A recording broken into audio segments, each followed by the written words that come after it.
And now let's say hello to our snowmobiler.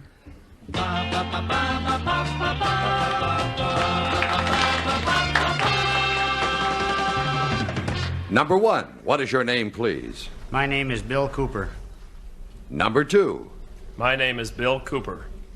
Number 3. My name is Bill Cooper. And here is the snowy saga of Bill Cooper. He says, I, Bill Cooper, am traveling around the world by snowmobile. Thus far, my 7-man team has gone from Forest Lake, Minnesota, through the high Arctic, north of the magnetic pole, an incredible distance of 5,365 miles. In the course of our 3.5-month epic journey, we experienced storms of nearly a week's duration and lung-freezing temperatures of 70 below zero, and we were without radio contact for an 18-day stretch.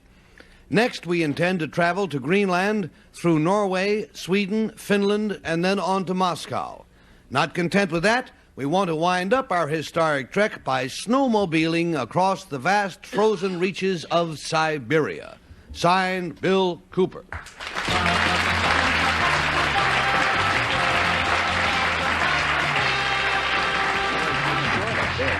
And I guess Peggy Cass has gone everywhere but Siberia, so we'll start with her.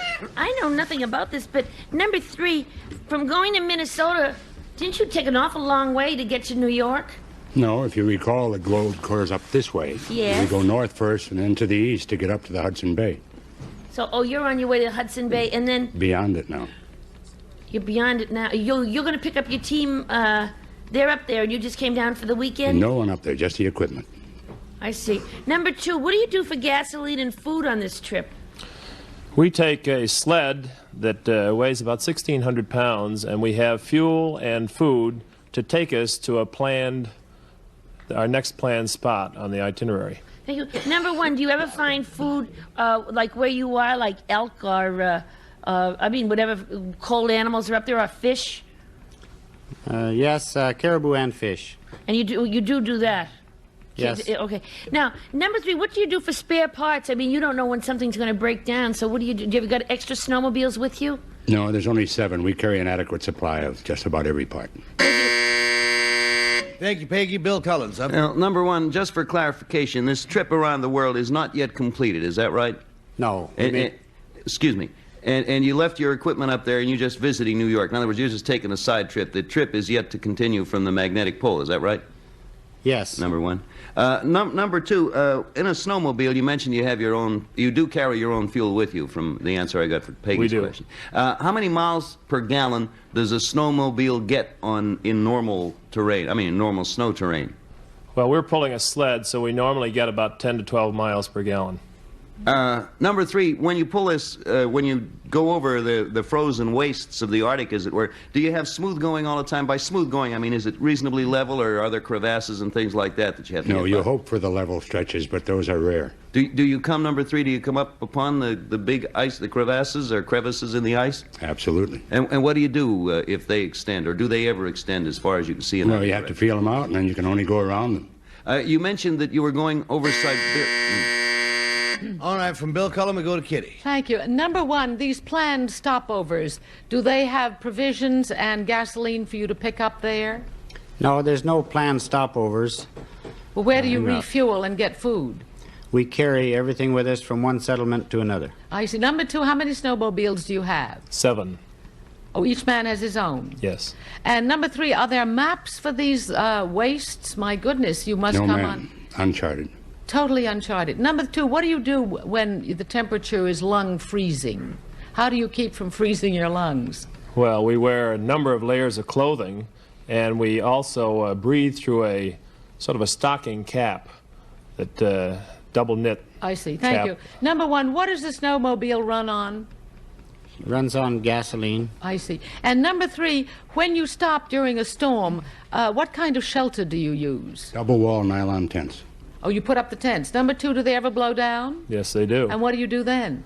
Well, we anchor them as securely as we can with both the sleds as well as the motoski units. Can you make an igloo? These tough guys over here. Nipsey. Well, I'll start with number one, too. Snowmobiles run only on certain surfaces, don't they? What happens when you get to the part of the land where there is no snow or ice for traction? Well, if there was no snow or ice, we'd likely have to wait till we got some. Should that time be in the desert area, in a torrid zone? If the world is round, it isn't there, you don't just go from one freezing area to another. How do you transport over that way, a part of the world? We go over the Arctic is all frozen. We're practically going around the Arctic. Siberia is all frozen. I see. Number two. Now that'll get you over the poles. Now how do you transfer from that part down to the South Pole if you're going over the world this way or around this way? You got to hit some green and some water sometime. No, well, we're not going that way. We're going around the top, really, not going from north to south. Oh, you're not really circumnavigating the globe. That's you're just right. going around the top of the world. Right. I see. Okay. I have a picture. I'm just going a little tight circle around the North Pole. Number three, are there port I'm charges? sorry there, Nipsey, but the little bell rang. That terminates everything except for the voting. That you do now while the audience and I vote mentally. Our choice is, of course, number one, or number two, or number three. And Peggy seems to have already decided. Oh, yes. I think that they really all knew an awful lot. I still don't understand how they got from Minnesota to New York, but that's okay. I'm not good in geography. I have a funny feeling it's number one. That's just a hunch. All right, on a hunch, you got number one, Bill Cullen. Yeah, I too like number one. He mentioned that he's going straight up north to do this little around the world thing, and the further north you are, the shorter it is. As you leave the equator, you can go up there and go around the world in 20 minutes if you get far, get close enough to the pole. Anyway, I voted for number one. You got a pair of ones. And Kitty, what are you going to do? In a tight little circle like that, yeah.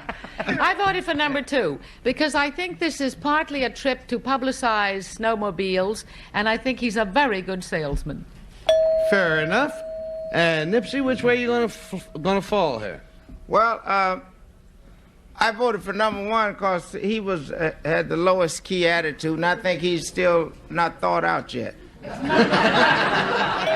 very happy. He's happy. It's number It's what? three. What do you say, Very Kitty? happy. Number three is looking happy, Very and so happy. would you want to change? Mustache would get all icy. Do you want to change your vote? Three. Kitty, I'll make an exception. Do you want to change your vote? No, it's not allowed. Huh? You wouldn't let me. I'd let you change your vote if you want. I Who know, did you no. vote for? I voted for number two. You voted for two. You want to change it to three? Well, I'm going to stick with it. You're going to stay where you are.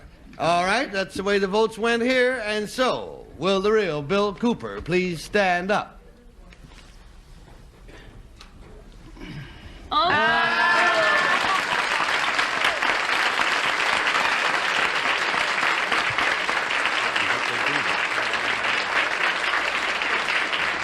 I was tremendously surprised. I thought this was going to be one of the toughest games we've played. Let's find out who your friends are. Number two, what is your real name? What do you do? My name is Bud Frame. I'm Executive Vice President of the Case Hoyt Corporation.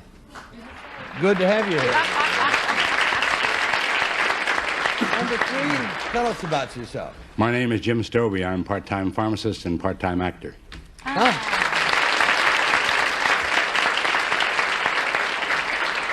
Lest you think that this was just a bunch of kids getting together and doing something for fun, I want to tell you, you read the book, which is called Transworld 1, the tremendous logistic that's involved in a thing like this. This is really a major, major undertaking.